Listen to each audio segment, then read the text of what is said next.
Good morning student, स्वागत है आप सभी का साकेत ऑनलाइन क्लासेस में। मैं अन्न प्रकाश शुक्ला, सहायक प्राध्यापक बीएड विभाग। बच्चों, आज हम लोग जिस विषय पर चर्चा करने जा रहे हैं, शिक्षा के क्षेत्र में बड़ा ही उत्कृष्ट विषय है वो। आज हम लोग चर्चा करेंगे national council of educational research and training, जिसको हम लोग शॉर्ट फॉर्म में कहते हैं NCERT। जब से हमारा देश भारत स्वतंत्र हुआ, स्वतंत्रता के पूर्व की स्थिति कुछ दूसरी थी।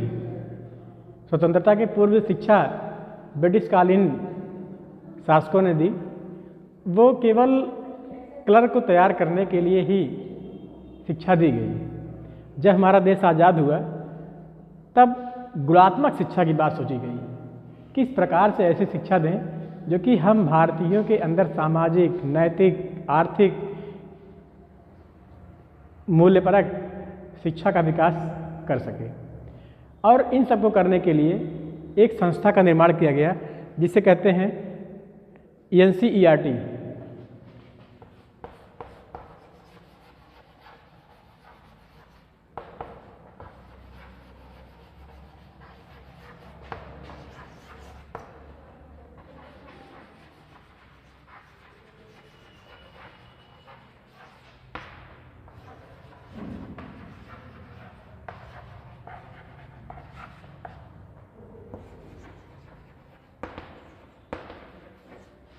National council of educational research and training, राष्ट्रीय शैक्षिक अनुसंधान एवं प्रशिक्षण परिषद। जैसा कि नाम से ही लग रहा है कि ये संस्था निश्चय ही शैक्षिक अनुसंधान और प्रशिक्षण की बात करती होगी। इसकी स्थापना भारत के स्वतंत्र होने के बाद सन 1961 में की गई और इसका मकसद था भारत के प्रत्येक कोने में शिक्षा का प्रचार प्रसार, गुणात्मक और गुणपरक शिक्षा हम भारतीयों तक पहुंचाने की व्यवस्था करना। ये एक स्वायत्त निकाय होता है। इस निकाय का संपूर्ण व्ययभार भारत सरकार द्वारा वहन किया जाता है और इसका जो प्रमुख उद्देश्य है वो भारतीय विद्यालय शिक्षा में गुणात्मक विकास किस प्रकार किया जाए, इस चीज़ को ध्यान में रख करके NCERT सदैव कार्य करती है। अगर इसके प्रमुख कार्यों को देखें कि ये जो हमारी NCERT है वो किन किन कार्यों को मुख्य रूप से करती है, तो आपको जानकारी ये होगी कि जैसे पाठ्यक्रम का निर्माण करना, पाठ्यक्रम निर्माण, विद्यालयी बच्चों के लिए पाठ्यक्रम का निर्माण करना, किस बच्चे को किस प्रकार की, किस स्तर के बच्चों को किस प्रकार की शिक्षा दी जानी चाहिए, उसके पाठ्यक्रम का निर्माण NCERT के द्वारा किया जाता है। और उसके बाद भारत के प्रत्येक प्रदेश ने अपनी भौगोलिक स्थिति, आर्थिक स्थिति, सामाजिक स्थिति, बौद्धिक स्तर आदि आदि चीज़ों को देख करके ये पाठ्यक्रम भारत के विभिन्न प्रदेशों में लागू किया जाता है। जो पाठ्यक्रम NCERT बनाता है उस पाठ्यक्रम को प्रदेश अपने प्रदेश में रहने वाले लोगों के बौद्धिक स्तर, सामाजिक स्तर, भौगोलिक स्थिति आदि को देख करके वो इस पाठ्यक्रम के निर्माण में कुछ अपना अलग कर सकता है या ठीक इसी प्रकार से इस पाठ्यक्रम को अपने विद्यालयी बच्चों के लिए लागू कर सकता है। शैक्षिक सामग्री,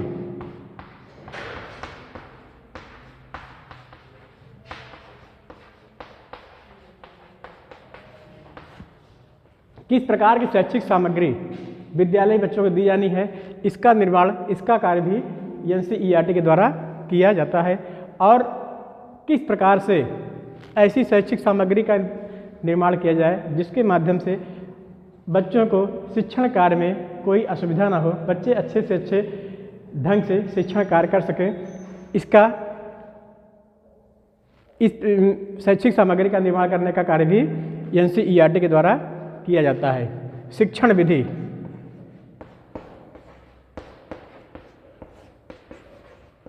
शिक्षण विधि, शिक्षण विधि कैसी होनी चाहिए, किस प्रकार की शिक्षा बच्चों को दी जाए, जिससे कि उनको अच्छे ढंग से शिक्षित किया जा सके। इस बात पर भी एनसीईआरटी सदैव सोचता रहता है। जैसे आप लोगों ने पहले सुना होगा कि पहले जो शिक्षा थी वो दंडात्मक प्रक्रिया को लगाने वाली प्रक्रिया थी। डंडा छूटा, बच्चा बिगड़ा आदि की कल्पना करके देश में शिक्षा दी जा रही थी। लेकिन आज का समय अगर आप देखें तो आज बालक को केंद्र मान करके बाल केंद्रित शिक्षा का प्राविधान किया गया है। उसका जो मूल आधार है वो सोच एनसीईआरटी की है कि बच्चों के मनोविज्ञान को पढ़ करके उन्हें शिक्षित किया जाए और उन्हें इस प्रकार की शिक्षा दी जाए कि जिससे उनके सर्वांगीण विकास की कल्पना जो हम लोग करते हैं उस सर्वांगीण विकास को हम लोग कर सकें। इसके बाद मूल्यांकन, छात्रों का मूल्यांकन किस प्रकार से होना है, उस मूल्यांकन की प्रक्रिया भी एनसीईआरटी के द्वारा तय की जाती है। तकनीकी, कौन सी नई तकनीकी शिक्षा के क्षेत्र में लागू होनी है, उस क्षेत्र में लागू करने के लिए किन तकनीकी चीज़ों का इस्तेमाल किया जाना है, इसको लागू करने की प्रक्रिया में भी एनसीईआरटी अपना योगदान देती है। और इन सभी का निरंतर विकास, निरंतर अपडेशन, निरंतर अद्यतन स्थिति में लाने का कार्य भी एनसीईआरटी के द्वारा किया जाता है। इसके साथ ही साथ बच्चों के साथ जो हमारे अध्यापक गण शिक्षण कार्य कर रहे होते हैं, जो अध्यापक गण शिक्षण कार्य में रहते हैं, उनको समय समय पर अपडेट करने की प्रक्रिया अपनाई जाती है, जिससे कि जो हमारे भारत के शैक्षिक विकास में दिखाई पड़ता है उस विकास को अध्यापकों तक कैसे पहुंचाया जाए। तो उसके लिए अध्यापकों का प्रशिक्षण और जो शिक्षा में प्रशिक्षक होते हैं या अन्य जो प्रशिक्षक होते हैं उन शिक्षकों के प्रशिक्षण की व्यवस्था भी एनसीईआरटी के द्वारा की जाती है। यहाँ एक चीज़ बच्चों और बताना चाहेंगे आपको कि जब एनसीईआरटी भारत में एक ऐसी संस्था है जिसके केवल 4 क्षेत्रीय महाविद्यालय हैं, जो कि अजमेर, मैसूर, भुवनेश्वर और भोपाल में स्थित हैं, तो केवल 4 महाविद्यालय और एक एनसीईआरटी अकेले पूरे भारत की शिक्षा व्यवस्था को मैनेज करने में या उसका प्रबंध करने में सक्षम नहीं हो पाती है। इसके लिए चूँकि जो भारत की सोच है, जो भारत के शिक्षाविदों की सोच है, वो ये है कि शिक्षा जो हमारे देश का सबसे नीचे पायदान पर खड़ा व्यक्ति है उस तक भी पहुँच जाए। तो इसके लिए एनसीईआरटी प्रत्येक प्रदेश में एक एससीईआरटी की स्थापना करती है और एससीईआरटी अपने प्रदेश में प्रत्येक जिले में एक डाइट का निर्माण करती है। डाइट में ये जो शिक्षक होते हैं उन्हें शिक्षक बनाने की प्रक्रिया और साथ साथ सेवा काल से पहले अर्थात नौकरी ज्वाइन करने के पहले और जब वो नौकरी कर रहे होते हैं उसमें ट्रेनिंग देने का कार्य एनसीईआरटी के निर्देश पर एससीईआरटी और एससीईआरटी के निर्देश पर डाइट के द्वारा उन अध्यापकों को प्रशिक्षित किया जाता है जो कि शिक्षण कार्य में लगे रहते हैं। इसके साथ शैक्षिक अनुसंधान एवं संचालन, जैसा कि इसके नाम से ही लग रहा है, national council of educational research, कहने का मतलब शैक्षिक अनुसंधान, शिक्षा में क्या नवाचार हो रहे हैं, शिक्षा में कौन सा नवाचार होना चाहिए, आगामी समय में जो शिक्षा नीतियाँ बनती हैं उन सब के माध्यम से किस प्रकार से शिक्षा व्यवस्था को अच्छे ढंग से चलाया जाए, किस प्रकार से नई शिक्षा की व्यवस्था अच्छे ढंग से की जाए, इसके लिए एनसीईआरटी अनुसंधान करवाती है, रिसर्च करवाती है, शोध करवाती है और शोध करवा करके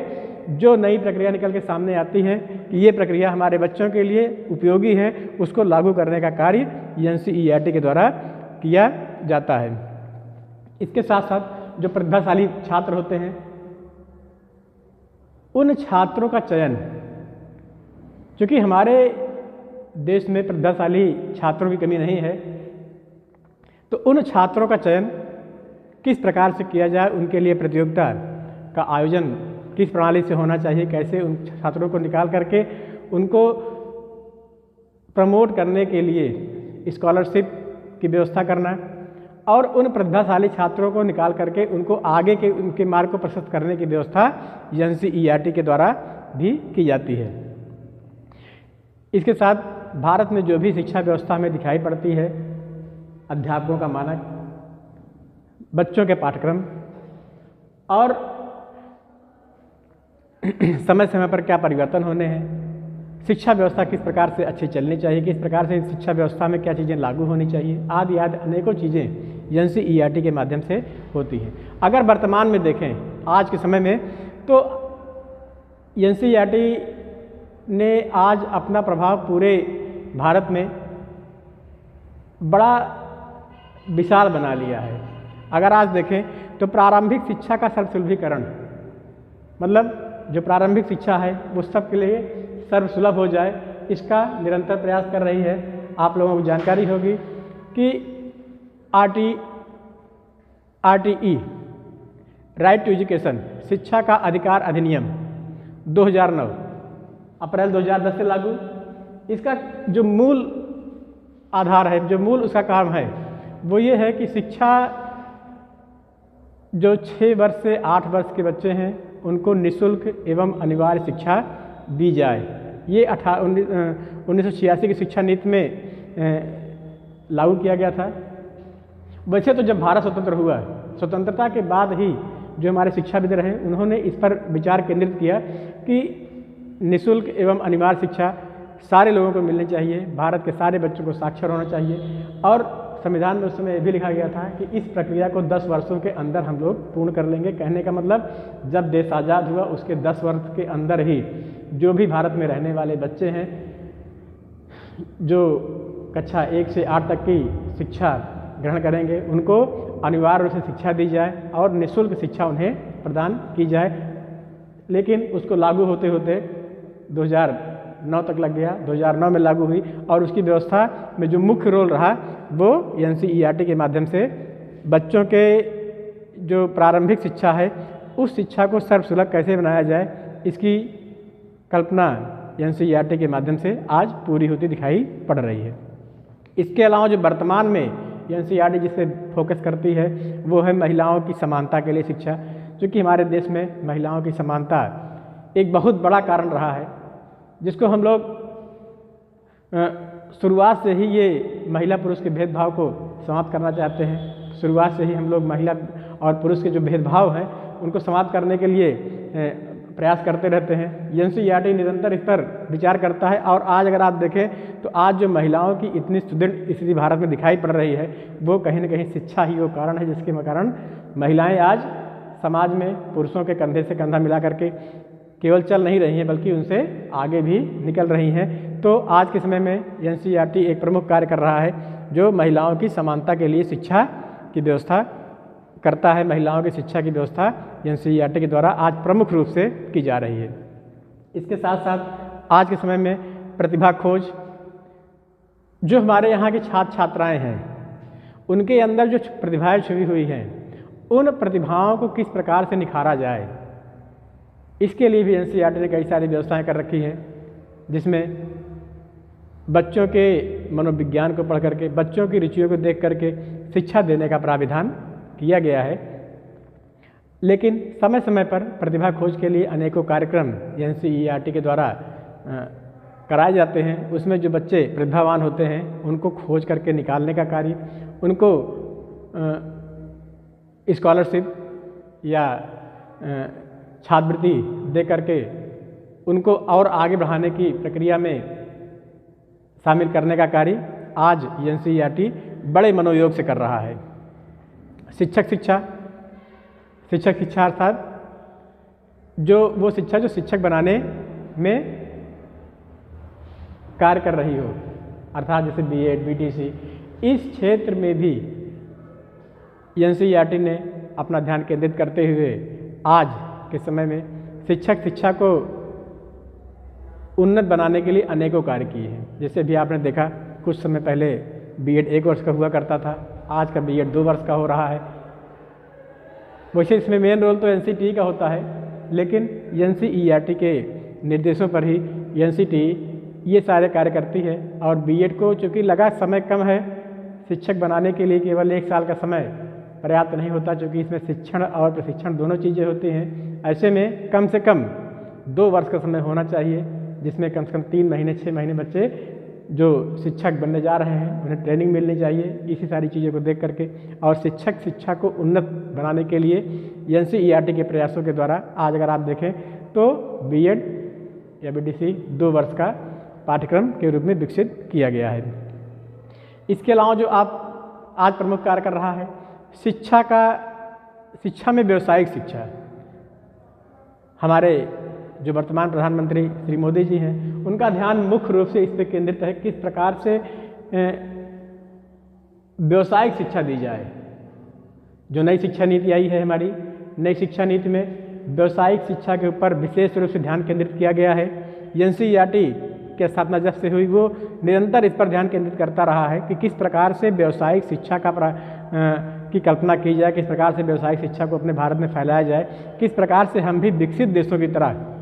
अपने बच्चों को शुरुआत से ही स्किल डेवलपमेंट की बात बता करके उनके अंदर स्किल डेवलप करें, जिससे वो केवल नौकरियों के ऊपर ही आधारित न रहें, सरकारी या प्राइवेट नौकरियां जो हैं केवल उन पे आधारित न रहें, बल्कि उनके अंदर अपना स्वयं का स्किल डेवलप हो जाए, अपने अंदर स्वयं उनके अंदर व्यावसायिक कला विकसित हो जाए और वो जीवन में अपने व्यवसाय को आसानी से कर सकें और अपना जीवन अच्छे से निर्वहन कर सकें। इस ओर भी एनसीईआरटी विशेष रूप से कार्य करता रहा है, आज भी कर रहा है। और उसी का फल है कि आज हम अगर देखें तो छात्रों के अंदर शिक्षा के साथ साथ व्यवसाय परक शिक्षा का महत्व बढ़ा है, क्रेज बढ़ा है और बच्चे आज शिक्षा के साथ साथ व्यवसायिक शिक्षा की ओर निरंतर अग्रसर हो रहे हैं। आने वाले समय में हम लोग भी एक विकसित देश के रूप में जब विकसित हो जाएंगे, खड़े होंगे, तब निश्चय ही एनसीईआरटी के द्वारा ये किया गया कार्य बहुत बड़ी उपलब्धि माना जाएगा। इसके साथ साथ शैक्षिक अनुसंधान एवं नवाचार, शिक्षा में किस चीज़ की आवश्यकता है, कौन सी चीज़ ऐसी है जिसके माध्यम से शैक्षिक नवाचार संभव हो सकता है। जैसे पाठ्य पुस्तक तथा पाठ्यक्रम निर्माण, समय समय पर पाठ्य पुस्तकों में बदलाव होना चाहिए, उनके पाठ्यक्रम में बदलाव होना चाहिए। और ये सब बदलाव तब होते हैं जब अनुसंधान होता है, जब शोध होती है, जब रिसर्च होती है। तो ये रिसर्च करने का कार्य एनसीईआरटी के द्वारा किया जाता है और शैक्षिक अनुसंधान करके नवाचार लागू करने का कार्य एनसीईआरटी के द्वारा करते हैं, जिसमें मुख्य रूप से पुस्तक तथा पाठ्यक्रम का निर्माण एक अत्यंत ही महत्वपूर्ण बिंदु होता है, जिसके माध्यम से हम नवाचार कर सकते हैं। विज्ञान किट बच्चों तक पहुंचाना, विज्ञान किट का निर्माण करना, विज्ञान किट में क्या क्या चीज़ें होनी चाहिए, इन सारी चीज़ों को सोचना और बच्चों तक विज्ञान किट को पहुंचाने के साथ साथ उनके अंदर वैज्ञानिक सोच को विकसित करना, ये कार्य भी शैक्षिक अनुसंधान एवं नवाचार के अंतर्गत एनसीईआरटी द्वारा वर्तमान समय में किया जा रहा है। शैक्षिक सर्वेक्षण कार्य, समय समय पर शैक्षिक सर्वेक्षण होना चाहिए। और आज इसमें अगर आप देखें वर्तमान समय में जब से नेशनल एजुकेशनल पॉलिसी लागू हुई है, राष्ट्रीय शिक्षा नीति लागू हुई है, उसमें तो ये प्रावधान सीधे कर दिया गया है कि प्रत्येक विद्यालयों का सर्वेक्षण किया जाना है, उनके गुणवत्ता का सर्वेक्षण किया जाना है और उस गुणवत्ता के सर्वेक्षण को करते हुए उनको एक मानक के रूप में, एक ग्रेडिंग के रूप में उनको रखा जाएगा। वैसे महाविद्यालयों में व्यवस्था बहुत दिन से है। NAAC national aggregation and aggregation council, जिसमें राष्ट्रीय मूल्यांकन एवं प्रत्यायन समिति, नेक का अर्थ है राष्ट्रीय मूल्यांकन एवं प्रत्यायन समिति, जो कि समय समय पर महाविद्यालयों का मूल्यांकन करती है। भारत में जितने भी विद्यालय हैं, जितने भी महाविद्यालय हैं, उन महाविद्यालयों को मूल्यांकित करने का कार्य नेक करती है और वो उनको एक ग्रेड देती है कि किस ग्रेड के बच्चे, किस ग्रेड की ये महाविद्यालय है और इसका पूरा आकलन वो उस महाविद्यालय के शैक्षिक स्तर, उस महाविद्यालय के इंफ्रास्ट्रक्चर, उस महाविद्यालय के बच्चों की गुणवत्ता, उस महाविद्यालय के अध्यापकों की गुणवत्ता, कहने का मतलब सारी चीज़ों को देख करके NAAC के द्वारा महाविद्यालयों का मूल्यांकन किया जाता है। आज जब से नई शिक्षा नीति लागू हुई है तब से विद्यालयों के लिए भी इस स्तर की बातें हो रही हैं कि विद्यालयों का भी निरीक्षण किया जाए और उनका भी मूल्यांकन किया जाए। इसके साथ साथ स्वास्थ्य शिक्षा तथा पर्यावरण पर भी NCERT का ध्यान पूरी तरह से केंद्रित है, क्योंकि आज जो हमारा भारत है उसमें बच्चों की स्वास्थ्य की बात और हमारे पर्यावरण को सुरक्षित रखने का कार्य भी एक विशेष महत्वपूर्ण चीज़ है, जिसका कार्य NCERT के द्वारा निरंतर किया जा रहा है। ऐसे ऐसे और बहुत सारे कार्य हैं जो कि NCERT निरंतर कर रही है और भारत की शिक्षा को प्रगतिशील बनाए हुए है। धन्यवाद।